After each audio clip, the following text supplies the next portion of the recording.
할렐루야. 주님의 은혜 가운데 여러분 잘 지내고 계십니까? 오늘 하나님의 평강이 인터넷으로 말씀을 듣고 계시는 여러분 모두에게 충만하기를 이 시간 축복을 드립니다. 오늘은 마가복음 13장 28절부터 33절에 있는 말씀으로 우리가 함께 은혜 누리기를 원합니다. 지금 코로나 바이러스가 전 세계적으로 크게 유행하고 있습니다.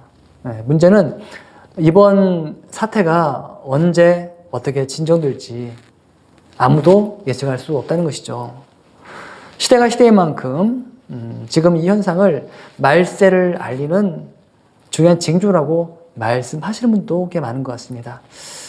이제 예수님께서 오실 그 시간이 다 되었다는 것이죠. 오늘 우리가 사는 이 시대 어떻습니까? 더 많은 걸 누리고 있고요. 더 편리하고 더 풍요로운 시대에 우리가 살고 있어요.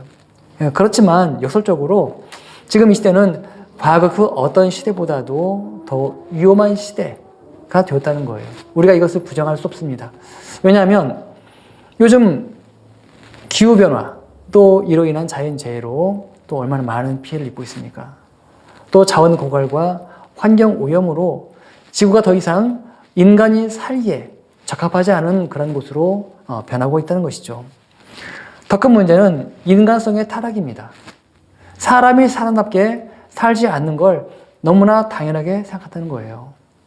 저는 이런 모든 징조가 우리 예수님께서 오시는 사인이라고 생각합니다.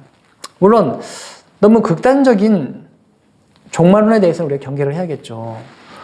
1992년 10월 28일 휴거가 있을 것이다. 어느 단체가 이를 주장하다가 기독교 전체가 사회적으로 신뢰를 잃어버린 일이 있습니다. 사람들은 그것이 이단인지 사입인지 일반 기독교인지 잘 구별하지 못합니다. 오늘 예수님께서는 시대의 징조에 대해 무화과나무의 예를 들고 있습니다. 이스라엘은 1년에 계절이 2번 크게 바뀌는데 하나는 봄이고 또 하나는 여름입니다. 이스라엘의 기후는 우리나라보다 온화하다 보니까 이곳에 사는 대부분의 식물들이 계절 상관없이 푸르름을 유지하고 있다고 합니다. 그래서 그걸로는 계절이 바뀌는 걸 알 수가 없어요. 그런데 이스라엘 땅에서도 때가 되면 나무에 음이 트고 낙엽이 지는 낙엽수가 있다고 합니다. 그 대표적인 식물이 무화과 나무입니다. 사람들은 이 무화과 나무의 변화를 보고 계절을 알 수 있다고 그래요. 오늘 예수님은 이 무화과 나무를 통해 계절의 변화를 알 수 있듯이 시대의 징조도 알 수 있다고 말씀하셨습니다. 그리고 이러한 징조를 보고 미리미리 미래를 준비할 것을 말씀하셨습니다. 만일 미래를 제대로 준비하지 못하게 되면 그 사람에게 미래는 시련으로 다가오게 될 것입니다. 본문 28절을 보면 무화과 나무의 비유를 배우라. 그 가지가 연하여지고 잎사귀를 내면 여름에 가까운 줄을 안다고 하셨습니다. 오늘 말씀의 무화과 나무는 낙엽수여서 계절의 변화를 따라 민감하게 그 모습이 바뀝니다. 봄이 되면 무화과 나무는 가지가 연해지고 잎을 내고 나뭇잎이 금방 무성해지는데 이 나뭇잎도 여름이 지나가면서 다 떨어지게 있습니다. 오늘 말씀의 가지와 잎사귀는 바로 여름이 성큼 다가왔다는 징조입니다. 예수님은 무화과 나무를 보고 사람들의 시간의 흐름을 아는 것처럼 미래가 다가옴을 깨닫고 더 나아가 종말이 있음을 깨달으라고 말씀하신 것입니다. 그런데 대부분의 사람들이 미래를 잊고 살아갑니다. 잘 기억하지 않습니다. 여기에는 그 두 가지 이유가 있습니다. 하나는 현재에 너무 쫓기기 때문입니다. 오늘 하루하루를 사는 것이 너무 바쁘고 분주해서 미래를 생각할 만한 여유가 없다는 것이죠. 또 하나는 미래에 대한 막연한 두려움 때문입니다. 아무리 생각해봐도 미래는 오늘보다 더 어둡다라고 판단합니다. 오늘 또 견디기 어려운데 참 내일은 어떻게 견디지?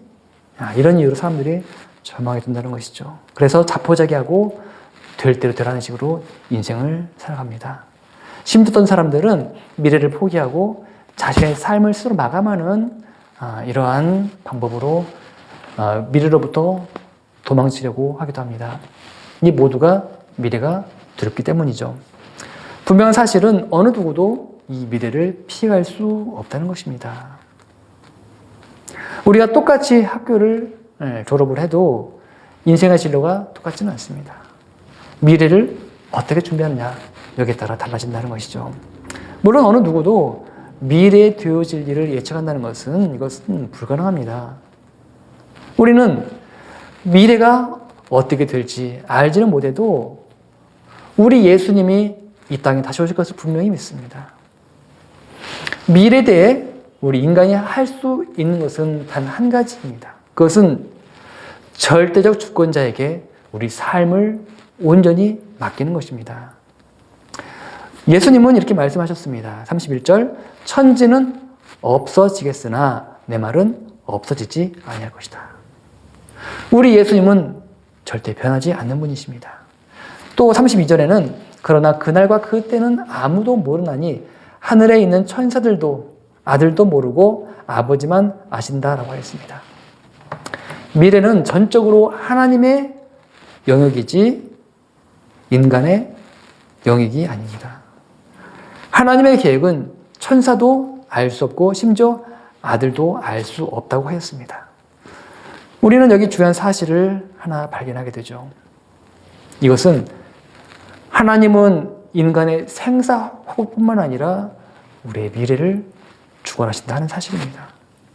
때로는 우리가 인생을 살아갈 때 우리가 할 수 있는 영역이 있고 또 할 수 없는 영역이 있습니다. 분명히 사실은 우리가 우리 인생을 개관할지라도 그게 내 힘만으로 되는 것은 아니라는 것이죠. 잠언 16장 9절 말씀에 사람이 마음으로 자기의 길을 개갈지라도 그 걸음을 인도하는 이는 여호와라고 말씀하셨습니다. 또 잠언 3장 6절 말씀에도 너는 범사의 그를 인정하라 그러면 내 길을 지도하시리라 말씀하셨습니다. 우리 삶에 어떤 문제가 있을 때 우리는 하나님의 살아계심을 인정해야 합니다. 그러면 하나님이 우리가 나아갈 바를 친히 지도하십니다. 가르쳐주세요. 예수님 본문 33절 말씀 보니까 주의하라 깨어있으라 말씀하셨습니다. 이 말씀은 우리가 영적으로 깨어있고 다가오는 미래를 맞이하기 위해 준비하라는 말씀입니다. 그래서 우리는 항상 영적으로 졸거나 기분 혼잡에 빠지지 않도록 경계해야 합니다. 오늘 이 시대를 볼 때 점점 더 미래가 불확실해지고 있습니다. 사무엘 3장 말씀에는 사무엘이 엘리 밑에서 살았을 때에도 말씀이 희귀하여 이상이 흔히 보이지 않았다고 했습니다. 이는 그 시대가 영적으로 무지했다는 것이죠. 하나님의 말씀이 희귀함으로 영적으로 무지한 사회는 비전이 없는 사회이고 미래가 없는 사회입니다. 그래서 우리가 영적으로 깨어있지 않으면 미래도 기약할 수 없다는 것이죠. 우리가 깨어있어야 하는 그 이유는 깨어있는 자만이 하나님의 임재를 경험할 수 있기 때문에 그렇습니다. 마태복음 24장 44절 말씀 이러므로 너희도 예비하고 있으라 생각지 않은 때에 인자가 오리라 말씀하셨습니다. 예수님의 재림은 준비하지 못한 사람들에게는 두려움이지만 주님 안에서 재림의 소망 가운데 믿음을 온전히 지키려고 하는 사람들에게는 영광의 면류관이 준비되어 있습니다. 저는 여러분 모두가 이 암울한 시대에도 더욱 믿음으로 주님을 따라 미래를 준비하며 주님을 기쁘시게 하는 아름다운 삶을 살아가시기를 주님의 이름으로 축원을 드립니다. 우리 같이 가겠습니다. 하나님, 저희들 믿음으로 미래를 준비하며 또 우리 삶을 주님께 온전히 맡김으로 저희들 나아갈 바를 주님의 친히 인도해 주시기를 참으로 간구드립니다. 부족한 저희들이지만 이 마지막 시대 이 정지에 대해 하나님 저희들 염려보다는 하나님 주님의 하시는 일에 대한 기대로 살기 원합니다. 모든 것 주님의 뜻 가운데 선히 이룰 줄 믿습니다. 이 모든 말씀 믿사고 사랑 많으신 우리 구주 예수 그리스도 이름으로 기도합나이다. 아멘.